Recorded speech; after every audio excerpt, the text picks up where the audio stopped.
You've probably all heard that solar modules are cheap, but I'm not sure you appreciate just how cheap. You can buy a solar module for the price of about 8 cups of the posh coffee you get here in Brussels. You can make solar panels into a fence, and it's not significantly more expensive than ordinary fencing material. But this isn't just great news for rich Europeans who drink posh coffee. Solar power is starting to displace fossil fuels in the countries that most need cheap and clean electricity. Now, I have been an analyst of this sector for nearly 20 years, and the growth is really impressive. This chart shows new solar built every year, and last year, 444 gigawatts of solar modules got installed worldwide. More than half of that was in China, actually. 444 gigawatts is quite a lot. It's more than the power capacity of Japan.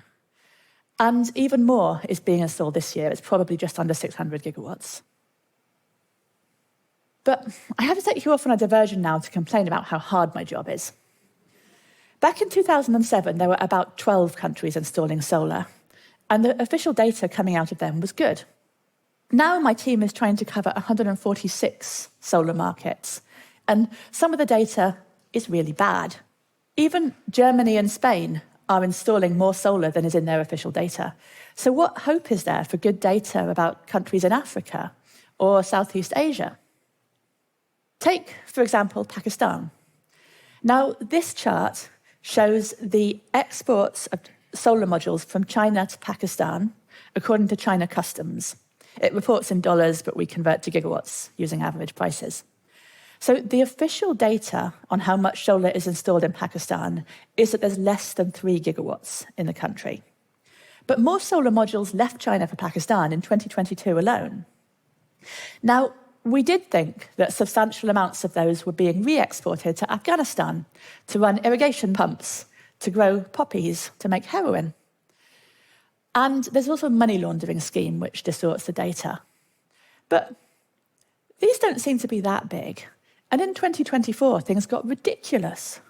16 gigawatts of solar modules have left China for Pakistan in the first 8 months of this year. What is going on here? I worked with a machine learning and satellite data firm called Atlas Maps to detect the solar modules in Pakistan. Now, the great thing about detecting solar modules using satellite data is you can't really hide solar modules.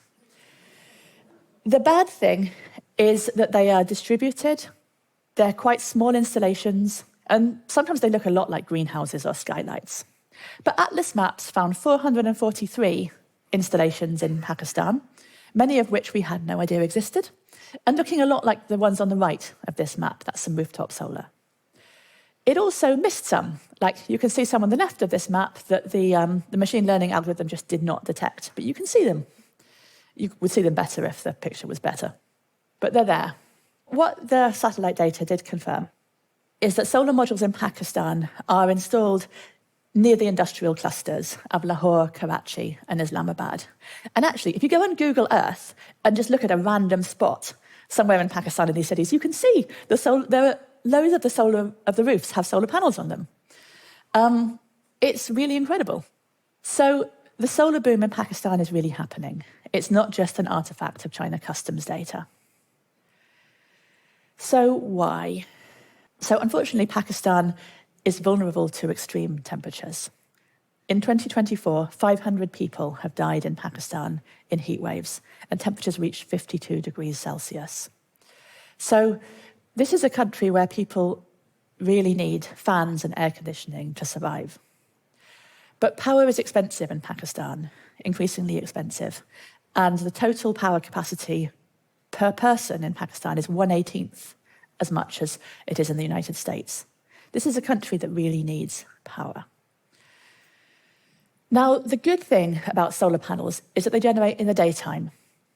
So if you want to run air conditioning and fans, they're generating at the right time to do that. And we're pretty sure that this is what businesses and homes in Pakistan are doing. They're installing solar panels to reduce how much they have to pay the grid and to run their cooling systems, as well as the other stuff that they do. But this is a problem for the largely coal-fired grid in Pakistan because it's losing its best customers. which means it has to put up the prices for its remaining customers to fund the continuing operation of its coal plants. Which means that those remaining customers have higher prices and even more reason to go solar. And the power demand in Pakistan fell 9% in 2023, as tracked by the grid. And this is probably partly because power is expensive, but also because of all these solar panels that are not being seen by the grid. So, as analysts, we obviously, this is complicated, but we feel generally glad that Pakistanis are getting their power from cheap and clean sources. It seems in general a good thing. But you can't always expect solar bill to just go steadily up. Solar markets are more like a roller coaster. Actually, we call it the solar coaster. Take, for example, South Africa. This is data on rooftop solar new build by month from state utility Eskom, which has a really interesting way of tracking this data. It estimates rooftop solar build by the power demand it doesn't see on the grid at particular times. There was a boom in solar installations in South Africa because it was a really bad blackout season and people literally built solar so they had power. And as analysts, we got really excited about this. A gigawatt of rooftop solar was built in 2 months. A gigawatt is the size of a medium-sized coal-fired power plant. Okay, it only runs in the daytime, but it works. So we got really excited. We thought that South Africans would copy their neighbours and the South Africa solar market would keep going up and up and up. We were wrong about that. The solar market's fallen back, actually, in South Africa in 2024. And this is because there are fewer blackouts. And this is partly because Eskom fixed its coal-fired power plants, yay, but also because the solar is helping to support the grid. So it's not always simple, but cheaper solar power is helping poorer countries to meet their power demand without increasing fossil fuel use. And this is what makes my job interesting. But what we need is to stop burning fossil fuels. And it's most obvious that solar is helping there in markets with less unmet need for power. Take California, for example.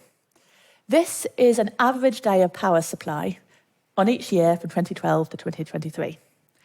In 2012, California got 43% of its power from gas burned in state, and it imported 29%. By 2015, you can see the little yellow bit in this chart. That's large-scale solar eating into power imports in the middle of the day. And by 2023, on an average day, there is so much solar that the state is exporting power around noon. So this is having an impact. What's next? Well, do you see the little pink bit in 2022 and 2023? That's batteries. Batteries are doing exactly what they're meant to do. They're charging on solar in the daytime, and they're discharging in the evening so that the gas-fired power plants don't have to be ramped up. And thanks to all these trends, California carbon emissions per unit of electricity generation have fallen over 30% since 2012. So solar power is pushing out fossil fuels in both richer and poorer countries. And the next step is probably batteries working with solar and working with wind and other renewables to continue to push out fossil fuels. This is actually working. And that is why I have hope that we can beat climate change. Thank you. 恳请点赞，订阅我们的频道，一起学习演讲中的实用英语。